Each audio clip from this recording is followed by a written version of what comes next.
Өглөө босоо цөөвн дээр нь сүтээ цайшааж идэх гэсэн чи харин цөөвн дууссан байт юм да. Арайчтай гэж бодоод цөв олж идэхэр гэрээсээ гараад явлаа. Орцны өвдөр дөнгөж гарсан чи манай крүвийн алтаа кам харин гадаа хөлдөд өгсөн байж идэв. Очоод харсан чи алтааг нэмгэн хувцастай гадаа гараад хөлдөж өгсөн бололтой байт юм да. Биш дотроо манай хам хөлдөж өгсөн чи бас гоё харагдаж байна шүү. За энэ хаврагч ойлгохгүй юм байна. Айгүй бол гинэт цасаар шуураад эхлэх биз гэж бодоод гэртээ буцаад орлоо. Гэрт орж ирээд бүр өсөөд болдоггүй шүү. Тэгээд яйдаа гэж бодоод Facebook дээр гэрт ирээд хоол хийгээд өгөх юм байна уу гэд пост бичсэн чинь нэг охин харин комент бичтیں۔ Удалгүй нөгөө охин гэрт хүрээд ирлээ. Царайна гэж халуун сайхан цөөвөн харин сэтгэл нь хүрцэн бэлэн гомон байх үедээ гэж бодсон чинь ямартай ч хоолоо хийлгэж идэ гэж бодоод гэртээ орлоо. Нөгөө охин гэрт орж ирээд шууд хөргөж онгоолгож хараад "Хүй, танад хэрцэн гурилс өөр юм байхгүй мүү?" гэдгийг. Тэгэхээр нь би "Хөөе охин, би бол рэпер гана.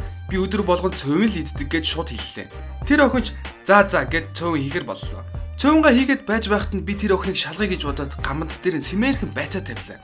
Тэгсэн тэр охин байцааг харж гайхснаа шууд далд хийжтیں۔ Би ч энэ яг миний заяаны хань мөн байна да гэж бодоод тэр охин шууд "Хойлоо өрхүү чамаа хин гэдэг ингээд асуулаа." Тэгсэн тэр охин "Тэгээл та хин бэ? Намайг Нимка гэдэг гэдэм да." Биш тэр охинд "Намайг Рэпер гана" гэдэг. За тэр яг хойлоо ингээд хосууд боллоо шүү гэд хэлээд байж байтал гинэд хаалга тогших чимээ гардیں۔ Манад хин ирдэг билээ гэж бодоод очоод хаалга лайлтал. Хаднаа хам байдیں۔ Хаднаа шууд "Эй бро, танаагаас цөөвөн нэртэй байна шүү. Чи цөөвөн хийж байх юм идээл та" гэж асууж байна. Би гинэд хаднаад нэрээ дуун дээр архит арсаар биш аяг кофер охин найрна гэж хэлдгийг санаад айгүй бол манай найз охиныг булаачих байх гэж бодоод тэгэлдээ бороо. Гэхдээ байцаатай цөөвөн шүү гэд худлаа илчлээ. Тэгсэн хаднаа за тэгвэл мань шаахгүй гэд яваад өгсөн юм да.